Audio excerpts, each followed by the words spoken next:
Perfectamente escuchamos Enfoque Legal aquí en Enfoque Matinal con la doctora Claudia Castaño. Buenos días, doctora. Franklin, feliz jueves. Gracias. Y día 15, la gente cobra 2 veces al mes ahora. Sí, atención aquí, rinde los muchachos menos. muy contentos.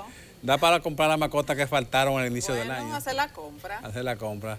De acuerdo, ¿qué tema vamos a desarrollar en el día de hoy, doctora Castaño? Franklin, a propósito de las declaraciones de esta semana y la pasada de la ministra de la Mujer, Yanet Camilo, quiero que hablemos un poco de los derechos laborales de las empleadas y los empleados del servicio doméstico. De acuerdo. Ese personal que labora en nuestras casas, en nuestras residencias, haciendo labores de tipo hogareño, de tipo doméstico. Me refiero a las empleadas niñeras, cocineras, los jardineros, mayordomos, que muchas choferes. veces cuando ingresan no se tiene una fecha límite qué tiempo van a durar, pueden constituirse en parte de la misma familia, trabajar durante muchos años y sacrificar su vida en pos de conservar el empleo, pero también de convertirse en parte de la integración del núcleo. Precisamente por eso el Código de Trabajo para el tema de las empleadas del servicio doméstico tiene un acápite especial, porque se entiende que no son empleados de un negocio, que no trabajan en un lugar donde se generen fondos. Ni firman contrato de ingreso, tampoco no hay un inicio propiamente legal Sin oficial. embargo, su fecha de entrada puede entenderse como la fecha de inicio del contrato de trabajo que se presume debido a las labores que hace,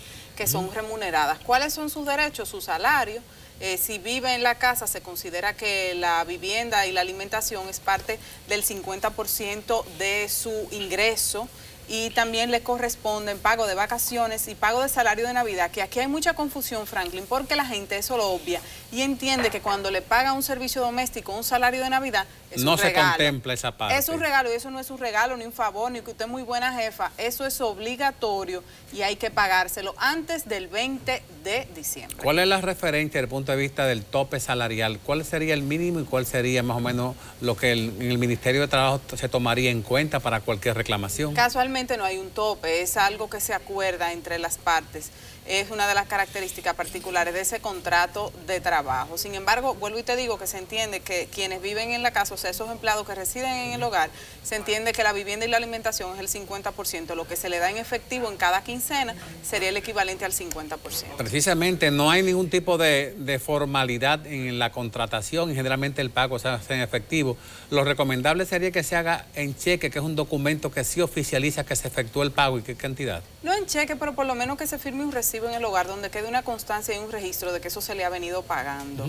Hay personas que se confunden, pues entienden que le corresponde preaviso y cesantía. Sin embargo, ese cálculo para tú terminar el contrato de trabajo con un empleado de servicio doméstico no está previsto en el Código de Trabajo. Independientemente de que la empleada o el empleado vaya al Ministerio de Trabajo y llegue con un papel, con un cálculo de prestaciones, un impreso de prestaciones que diga que le corresponden, no. A los empleados de servicio doméstico no le corresponde ni preaviso ni cesantía. Ahora bien, sigamos hablando de sus derechos. Sí. Tienen su derecho a su descanso diario, entre jornada y jornada. También el descanso de los fines de semana, que eso se acuerda, depende el horario que tengan, porque recuerden que hay una variable. Hay empleados de servicio doméstico que libran cada X cantidad de tiempo, que trabajan a veces corrido X cantidad de días y se ponen de acuerdo en relación a un descanso semanal que es obligatorio, de acuerdo a lo especificado en el Código de Trabajo, y el descanso diario también. Es un acuerdo sobreentendido en el que muchas veces la trabajadora doméstica trabaja de lunes a viernes, se ausenta sábado y domingo y retorna el lunes en la mañana. ¿Eso no es parte también de la misma flexibilidad en la licencia o en el descanso? No, lo que pasa es que eso lo que es obligatorio es que haya un descanso mínimo de 36 horas. Eso es lo que establece el código semanal. Sin embargo, ¿en qué horario sería lo ideal es que, o sea, el semanal de 36 horas, el diario deben de tener un descanso cuando se acuestan hasta el otro día. Sin embargo, eso en nuestro país, la gente abusa, Franklin. A veces está esa empleada levantada de las 5 o 6 de la mañana y son las 12 de la noche. Llega la niña a las 11 de la noche de una fiesta, hay que levantarse a hacerle cena o a calentársela. Y también el tema de que no se ponen claro cuáles son las obligaciones, el entrenamiento, cuando esa persona entra a una casa de familia, no se le explican las reglas, entonces sobre la marcha hay un maltrato, hay a veces una indiferencia y cualquier excusa para sacarla de su lugar de trabajo. Independientemente, cada quien dentro de su casa tiene sus reglas, pero es un personal que constantemente, al estar trabajando en la interioridad de una casa de familia, está expuesta también en muchas ocasiones a riesgos y a abusos de índole verbal, de índole físico, incluso de índole sexual. Muchas veces se consiente que quien ingresa, una señora al servicio de la casa, de hacer las cosas que no puede hacer porque no tiene tiempo, la esposa del señor o cualquier situación, ingresa un tercer miembro de la familia que es la hija o el hijo de la señora que va a trabajar. Va a consumir también productos comestibles, papel de sanitario, los gastos comunes de una persona adicional. Y esa persona muchas veces también trabaja junto con la dependiente, con la madre. ¿Qué contempla la ley o el acuerdo en ese caso? Cuando ingresa un menor. La ley establece un mínimo de edad para empleados de servicio doméstico. Sin embargo, el código también establece que tiene que permitírsele que cumpla su jornada escolar, sea en básica o en bachillerato. El mínimo de la edad es cuando son adolescentes.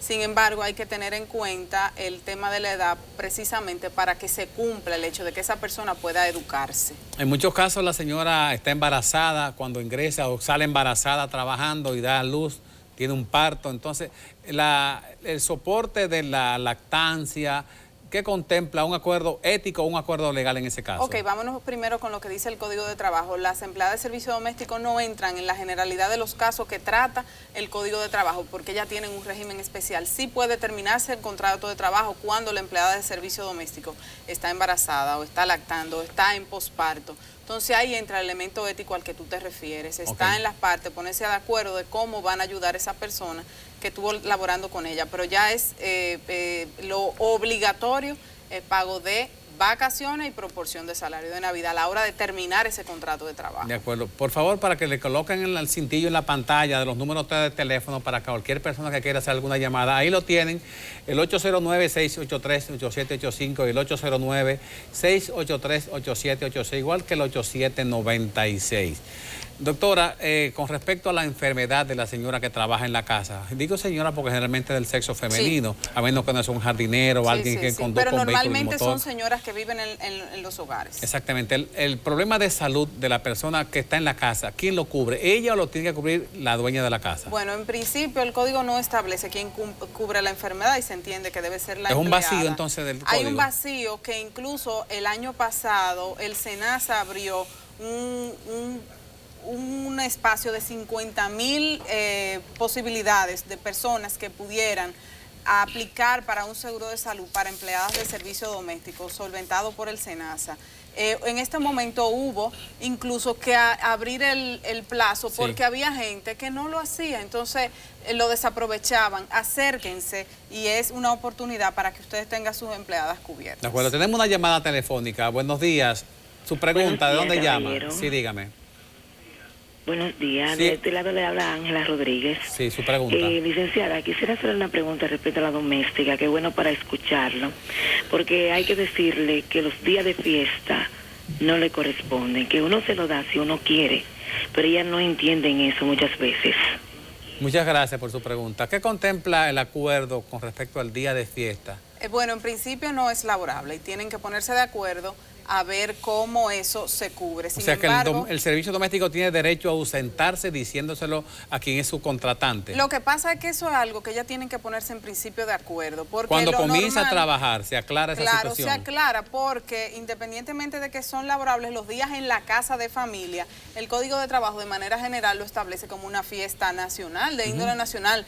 Vamos a referirnos aquí a fiestas que no se negocian en este país, Viernes Santo, 1 de enero.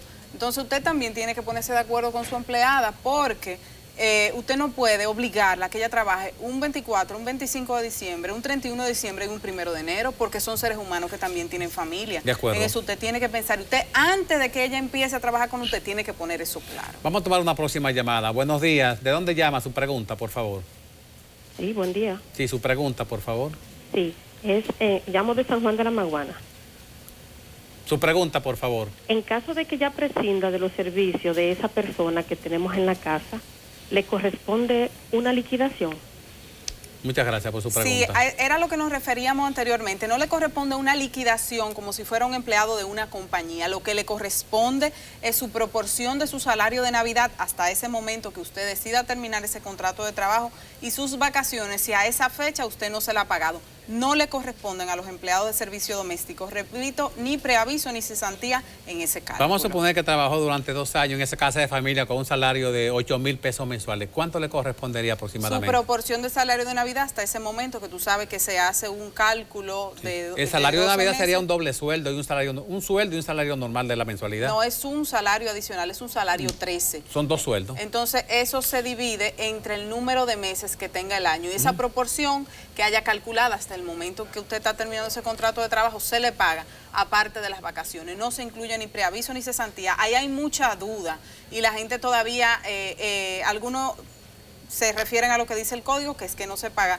y otros a veces por presión o porque sienten que van a ser demandados lo hacen, pero no le corresponde. ¿Hay algún tipo de documento, me la responde después de la llamada, algún tipo de documento que estipule todo lo que estamos hablando, las condiciones de trabajo, las obligaciones contractuales? Vamos a tomar la próxima está en el código de trabajo. Vamos a tomar la próxima llamada. Buenos días. ¿De dónde llama su pregunta? Sí, a su orden.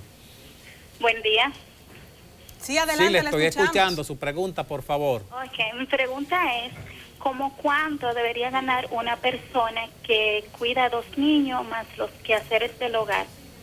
Muchas gracias, su pregunta. Usted habla más o menos de un aproximado de cuánto debería ser el salario, y ahí yo le digo... Tendría 2 trabajos, de niñera y de servicio doméstico. Claro, usted tiene que ponerse de acuerdo con su empleador. Ella pregunta que cuánto aproximadamente. No, es que nosotros no podemos decirle aquí un cálculo porque todo depende de donde usted trabaje, de qué servicio hace, qué incluye eso, si usted aparte de cuidar a esos niños también plancha, lava o cocina o limpia, porque hay... O si sube el botellón a la quinta planta. Depende, todo eso usted tiene que calcularlo y ponerse de acuerdo antes de coger ese trabajo, si no, no lo coja. De acuerdo, vamos a tomar una próxima llamada. Buenos días, su pregunta, por favor. ¿De dónde llama? Sí, buenos días, de Santo Domingo. Una pregunta. Buenos días, ¿me escuchan? Sí, le adelante, estamos le escuchando desde el principio, Ok. su pregunta. Con respecto, cuando hablan del caso de las empleadas domésticas que viven en la casa y dice que corresponde un 50% del salario el vivir en la casa, para fines de ese cálculo de ese derecho de su regalía y de las vacaciones, ¿se debería tomar en cuenta adicionándole al salario? Es decir, si ganan 8,000 pesos mensuales, adicionándole 8,000 pesos por el costo de la vivienda que constituye un 50%. No, no se incluye. El cálculo es en base únicamente para doble sueldo y para vacaciones de la parte que usted le entrega en efectivo como quincena o mensualidad. Okay. Antes de irnos, Franklin, quiero Sí. referirme al tema del uniforme. De acuerdo. En estos días ha habido muchas opiniones encontradas en relación a este tema. Legalmente no hay ningún tipo de prohibición al tema del uso del uniforme, y de manera personal yo entiendo que al contrario, que eso fortalece el vínculo de trabajo. No una separación de social ni de identificar. marginación. Incluso el uniforme de la niñera es usado aquí por los dentistas, por las enfermeras, incluso por los empleados de laboratorio. Sí. El uniforme dignifica, lo que no dignifica es el maltrato. No, y le permite conservar mejor su vestuario, que siempre es poco. Claro, y el tema de higiene, de que estén presentables con ropa limpia, pero lo que margina, lo que crea diferencia y lo que lastima a una persona es el maltrato. Ahí sí es verdad que la gente tiene que respetar. Eso no está en ningún contrato, eso es la ética y el respeto al ser humano. Quedémonos con esa reflexión. De acuerdo, muchísimas gracias, doctora Claudia Gracias, Castaño. Franklin.